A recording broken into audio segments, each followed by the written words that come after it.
Parachute air oil ಮೇಲೆ ನಾವು ನೋಡುವ ಯೂನಿಕ್ ಡಿಸೈನ್ಗೆ ಕಾರಣ ಬಂದು ಇಳಿ 1990ಯಲ್ಲಿ ಯಾವಾಗ ಕೋಕೋನಟ್ ಆಯಿಲ್ ಬಂದು ಸ್ಟೀಲ್ ಕಂಟೈನರು ಮತ್ತು ಸ್ಟೀಲ್ ಕ್ಯಾನುಗಳಲ್ಲಿ ಸೇಲ್ ಮಾಡ್ತಿದ್ರು, ಆವಾಗ ಎರಡು ದೊಡ್ಡ ಪ್ರಾಬ್ಲಮ್ನ ಫೇಸ್ ಮಾಡ್ತಿದ್ರು. ಒಂದು, ಈ ಸ್ಟೀಲ್ ಕಂಟೈನರ್ ತುಂಬ ಎಕ್ಸ್ಪೆನ್ಸಿವ್ ಆಗಿತ್ತು ಮತ್ತು ಇವು ಬೇಗ ಕೂಡ ರಸ್ಟ್ ಕೂಡ ಹಿಡಿತಾ ಇತ್ತು. ಈ ಪ್ರಾಬ್ಲಮ್ನ ನೋಡಿದ್ದ ಮಾರ್ವಾಡಿ ಅವರು ಯಾಕೆ ನಾವು ಈ ಕೋಕೋನಟ್ ಆಯಿಲ್ನ ಪ್ಲಾಸ್ಟಿಕ್ ಬಾಟಲ್ಗಳಲ್ಲಿ ಸೇಲ್ ಮಾಡಬಾರ್ದು ಅಂತ ಒಂದು ಐಡಿಯಾ ಬರುತ್ತೆ.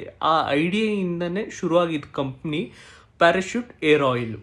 ಇವಾಗ ಪ್ಯಾರಾಶೂಟ್ ಏರ್ ಆಯಿಲ್ ಯಾವಾಗ ಇವರು ಪ್ಲಾಸ್ಟಿಕ್ ಬಾಟಲ್ಗಳಲ್ಲಿ ಸೇಲ್ ಮಾಡಬೇಕು ಅಂತ ಶಾಪ್ ಕೀಪರ್ಗಳ ಹೋದ್ರು, ಅವಾಗ ಅವರು ಇಳಿ ಕಾಟದಿಂದ ನೀವು ಪ್ಲಾಸ್ಟಿಕ್ ಬಾಟ್ಲು ಹಾಳಾಗೋಗುತ್ತೆ ಅಂತ ಕಂಪ್ಲೇಂಟ್ ಮಾಡ್ತಿದ್ರು. ಆ ಕಂಪ್ಲೇಂಟ್ನ ಪ್ರೂವ್ ಮಾಡೋದಕ್ಕೋಸ್ಕರ ಇವ್ರು ಏನು ಮಾಡಿದ್ರು ಗೊತ್ತಾ, ಈ ಒಂದು ಕೇಜಲ್ಲಿ ಇಳಿಗಳು ಮತ್ತು ಇವ್ರು ಪ್ಯಾರಾಶೂಟ್ ಏರ್ ಆಯಿಲ್ನ ಇಕ್ಕಿ ಟೆಸ್ಟ್ ಮಾಡಿದರು.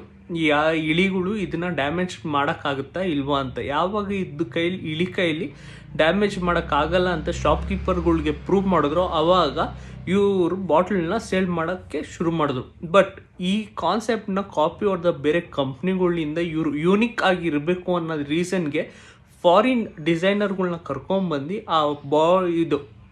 ಆ ಬಾಟಲ್ ಮೇಲೆ ಕಾಣುತ್ತಲ್ಲ ಯೂನಿಕ್ ಡಿಸೈನ್ನ ಕ್ರಿಯೇಟ್ ಮಾಡ್ತಾರೆ.